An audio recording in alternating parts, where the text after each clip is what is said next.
हरे कृष्णा।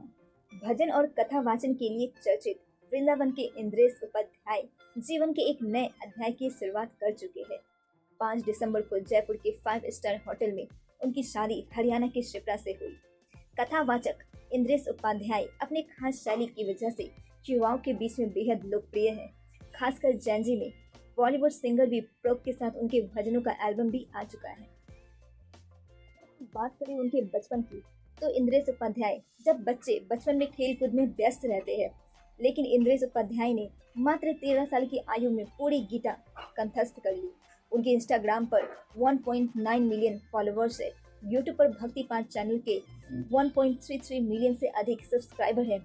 उनकी आय का मुख्य स्रोत गायन, कथावाचन, भक्ति पाठ है। इंद्रेश उपाध्याय प्रसिद्ध कथावाचक कृष्णचंद्र शास्त्री ठाकुर के बेटे हैं। उनकी माता का नाम नर्मदा शर्मा है। वे अपनी 3 बहनों के इकलौते भाई हैं। पिता कृष्णचंद्र शास्त्री ठाकुर उनके पहले गुरु थे, जिन्होंने उन्हें शास्त्रों का ज्ञान, कथावाचन की कला सिखाई।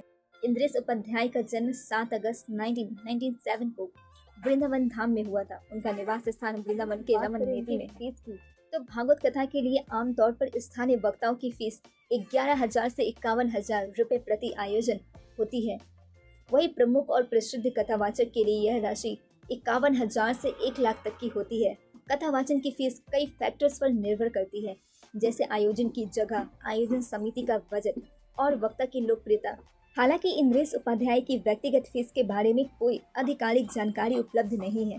इंद्रेश उपाध्याय ने अपने जीवन का उद्देश्य धर्म, ज्ञान और भक्ति को बनाया है और इसे संस्थागत रूप देते हुए भक्ति पथ नामक संगठन की स्थापना की है। इंद्रेश महाराज की संपत्ति के बारे में कोई औपचारिक जानकारी नहीं है। उनकी मुख्य आय कथा वाचन और भजन गायन से होती है। वे न केवल भक्ति के क्षेत्र में सक्रिय हैं, बल्कि युवाओं के बीच में भी लोकप्रिय है। इंद्रेश उपाध्याय के भजन और कथाएं बच्चों से लेकर बुजुर्गों तक के बीच में लोकप्रिय है। उनकी शादी की बात करें तो उनकी शादी हरियाणा की शिप्रा शर्मा से हुई है। यह वेडिंग एक डेस्टिनेशन वेडिंग थी, जिसमें कई सारे लोगों को बुलाया गया था, जैसे साधु संत, कथावाचक, भक्तगण, इन सभी की संख्या थी। और अगर हम उसमें खर्च की बात करें तो 1 करोड़ से ज़्यादा खर्च हो चुकी है। अगर आप और भी इनके बारे में कुछ जानना चाहते हैं तो हमें कमेंट करके जरूर बताएं। Thank you very much. Hare Krishna.